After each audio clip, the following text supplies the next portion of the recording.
So people are finally starting to realize that Moist Critical doesn't exactly have a fully thought out, developed belief system. What your stance was, he's trying his hardest to walk this back without saying, guys, I just made a bad take because I don't know what my opinion on this really is, and I thought I was going with the right opinion.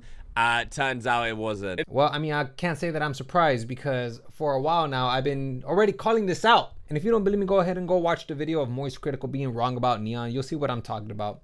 But I'm not going to talk about it in this video. But I'm glad that it's better late than never. And we're going to go ahead and talk about it. So, guys, I'm sure that you guys already know Moist Critical debated Sneako. And currently, he's going viral because of one particular moment in that debate. You're saying, I can't do that. We're both consenting. I'm ready to go. I'm physically mature. But I'm not allowed to marry because Moist says that woman's a... But... if then, the next day I leave it, I'm depressed, I want to cut my penis off, I can go right into the clinic, snip it off, and start taking HRT like Chris Tyson. That's a society that makes sense to you? It is. I believe everyone has I believe everyone has the right to do with their body what they want to do. And I'm going to go ahead and give you guys my full opinion on that. I don't really care for that moment. I really don't, because there is no specifics. Both of these guys don't understand what they're answering to.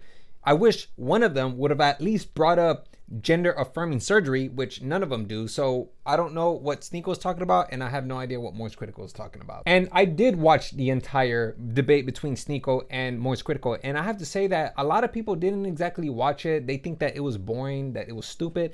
But honestly, dude, it was absolutely revealing of both Moist Critical and Sneako. To a lot of normies or casual fans or casual viewers of this experience, this debate, they missed a lot of the details. To us political people, though, I kind of am a part of that sphere. Unfortunately, I don't like to be a part of it, but I am.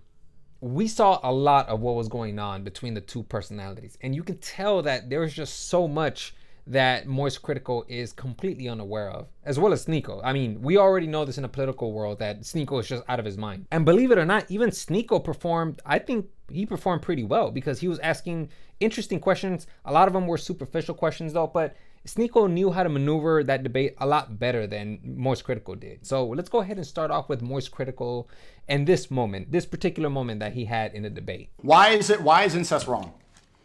Incest is wrong because I believe that no family dynamic should ever include a sexual relation. Why? I don't think that, because it is not healthy. It is a bad thing to do. It is a horrible thing to subject someone to. But why is it horrible? Because who told you that? It's what I believe. And also, if you do have a child with your own kin, the child suffers. Okay, but say it's two brothers, two gay brothers.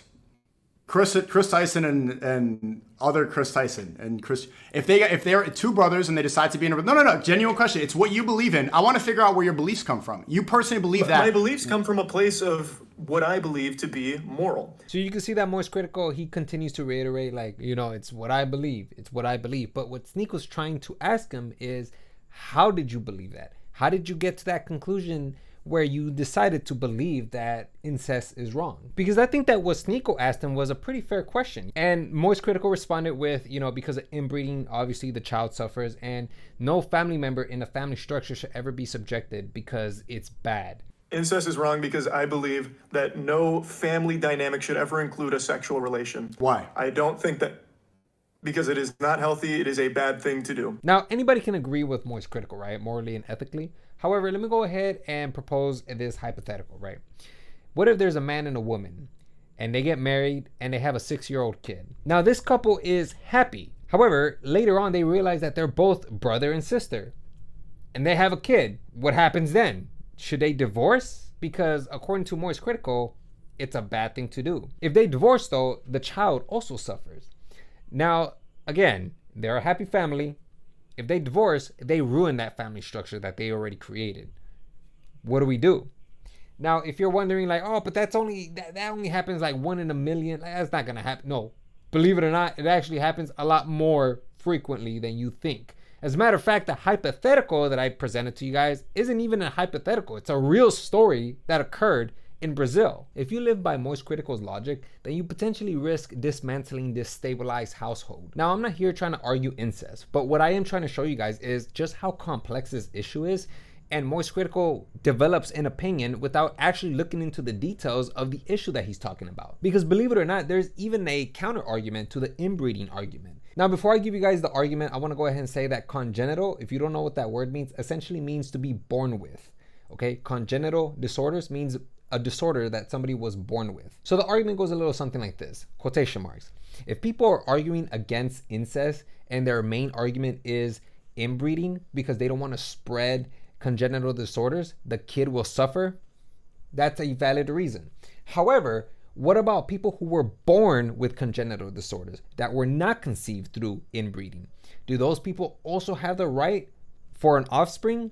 Because if the main concern is that inbreeding causes congenital disorders, then people who are born with congenital disorders will also pass that off to offspring, even if it's not through inbreeding. I'm sure you guys get the point, but going back to Moist Critical's impulsive behavior, he doesn't just do this with incest. He also does this with the whole PDF file issue when he was talking about it with Sneeko. There needs to be an age. Like there just has to be. You can't have these arguments where children are marrying adults. Why do you have to have an age? Because then you end up in a situation like we just showed with a 12-year-old and an 18-year-old where you said that's okay. That's not. And why is that wrong? That is completely wrong. That is a 12-year-old. Okay, you said the age. 18-year-old. Remove the age for a second because I think it's confusing you. Why is that wrong? That is someone who is literally still in middle school. That is someone who is playing with fucking dolls right now. To me, Moist Critical's answer here is just absolutely terrible. What Sneeko's asking is, once again, why do you think that's bad? Why is there a number attached to this law? Or why is it that the age of consent has to be 18? There's many reasons why, but Moist Critical does not provide any of those reasons because instead he's just so focused on the morality of it. He knows it's wrong. He just doesn't understand why it's wrong.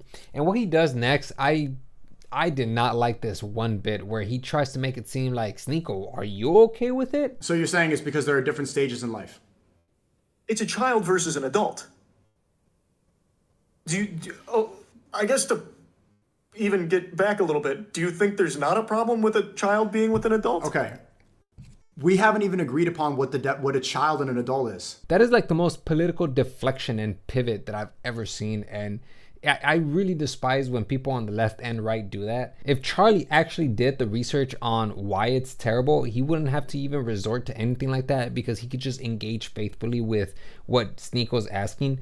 The reason why it's bad, Sneeko, is because oftentimes they don't understand what they're doing, what they're consenting to.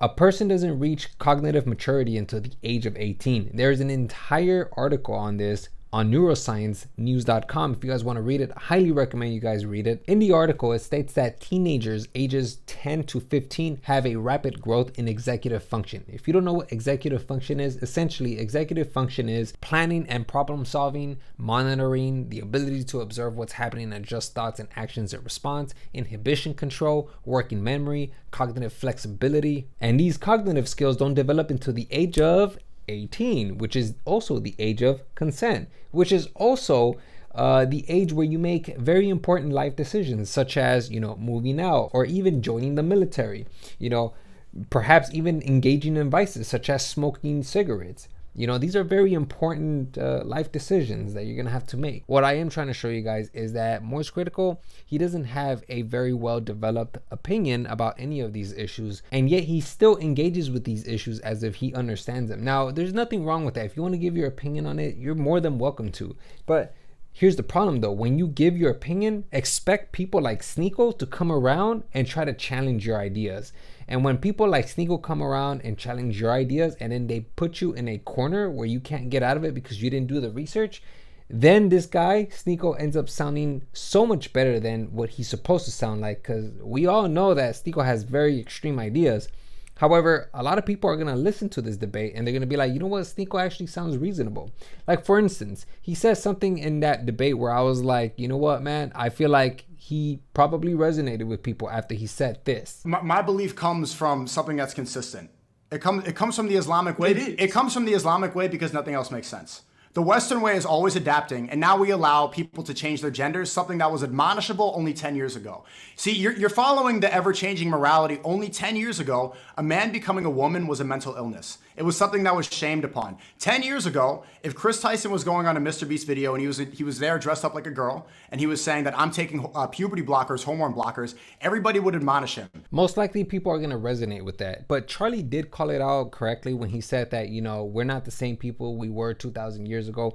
Yeah, I agree with that. And for Sneeko, my dude, the reason why it's ever changing is because we're always learning something new. Like, for instance, the article that I just presented to you guys about cognitive maturity. That article recently came out last year. And before that article, we didn't exactly have the technology to conduct such a study.